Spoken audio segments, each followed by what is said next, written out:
Os Sertões, de Euclides da Cunha. Parte 1, capítulo 2. Golpe de vista do alto de Monte Santo.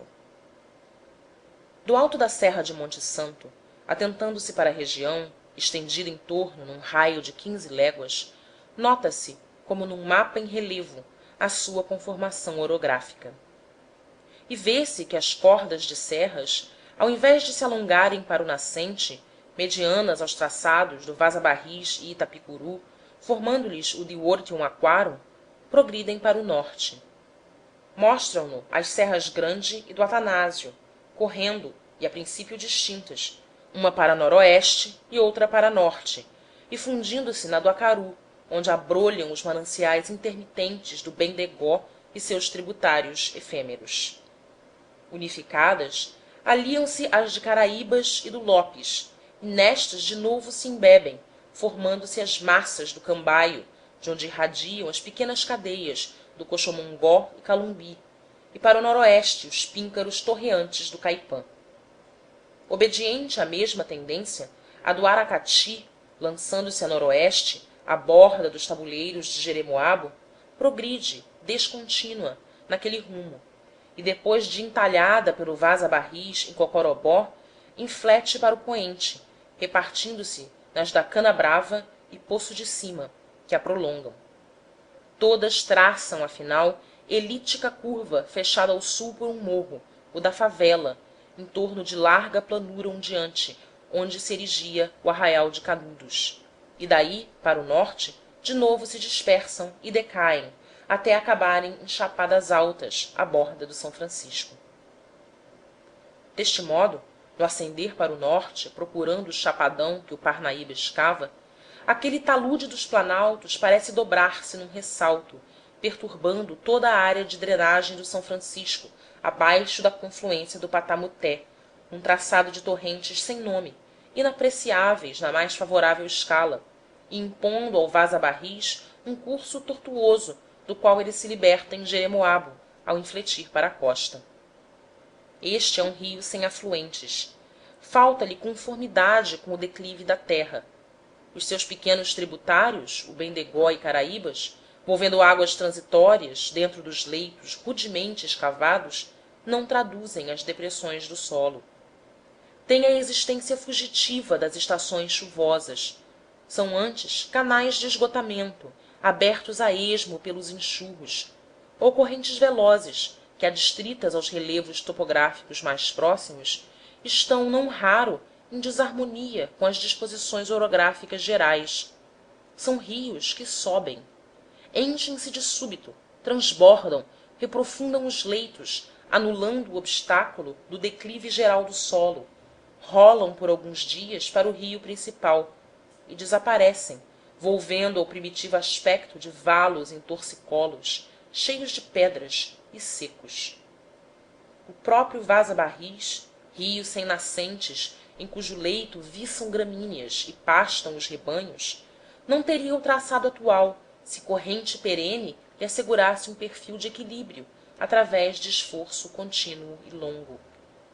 A sua função como agente geológico é revolucionária.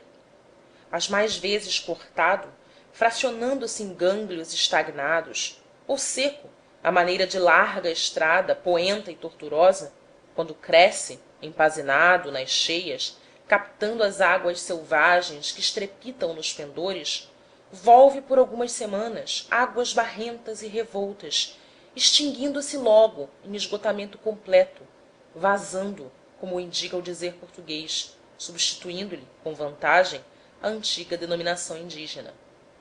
É uma onda tombando das vertentes da Itiúba, multiplicando a energia da corrente no apertado dos desfiladeiros e correndo veloz entre barrancos ou entalada em serras até Jeremoabo. Vimos como a natureza, em roda, lhe imita o regime brutal, calcando-o em terreno agro, sem os cenários opulentos das serras e dos tabuleiros ou dos sem-fins das chapadas, mas feito um misto em que tais disposições naturais se baralharam em confusão pasmosa. Planícies que de perto revelam séries de cômoros retalhados de algares, morros que o contraste das várzeas faz de grande altura e estão poucas dezenas de metros sobre o solo, e tabuleiros que, em sendo percorridos, mostram a acidentação caótica de boqueirões escancelados e brutos. Nada mais dos belos efeitos das denudações lentas no remodelar os pendores, no despertar os horizontes e no desatar amplíssimos os gerais pelo teso das cordilheiras, dando aos quadros naturais a encantadora grandeza de perspectivas em que o céu e a terra se fundem em difusão longínqua e surpreendedora de cores. Entretanto, inesperado quadro esperava o viandante que subia, depois desta travessia em que se supõe pisar escombros de terremotos, as ondulações mais próximas de Canudos. Do alto da favela. Galgava o topo da favela. Volvia em volta o olhar para abranger de um lance o conjunto da terra. E nada mais divisava, recordando-lhe os cenários contemplados. Tinha na frente a antítese do que vira. Ali estavam os mesmos acidentes e o mesmo chão, embaixo, fundamente revolto, sob o indumento áspero dos pedregais e caatingas estonadas. Mas a reunião de tantos traços incorretos e duros, arregoados de vagantes de algares, sulcos de despenhadeiros, socavas de bocainas, criava-lhe perspectiva inteiramente nova. E quase compreendia que os matutos crendeiros de imaginativa ingênua acreditassem que ali era o céu. O arraial, adiante e embaixo, erigia-se no mesmo solo perturbado.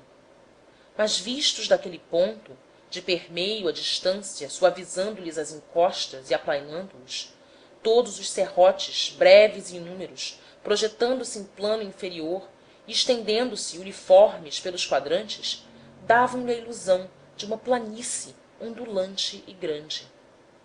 Em roda, uma elipse majestosa de montanhas.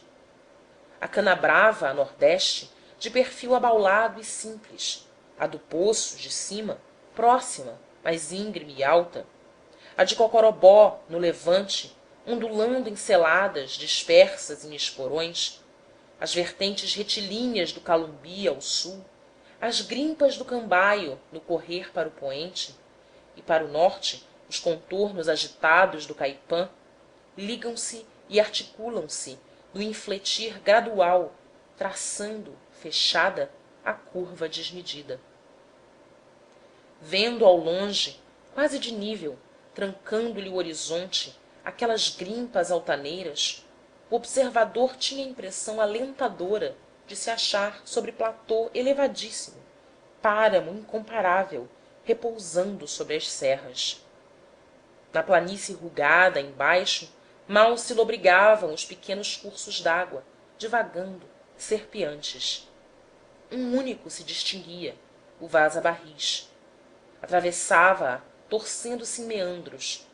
Presa numa dessas voltas, via-se uma depressão maior, circundada de colinas. E atulhando-a, enchendo-a toda de confusos tetos incontáveis, um acervo enorme de casebres. Fim do capítulo 2.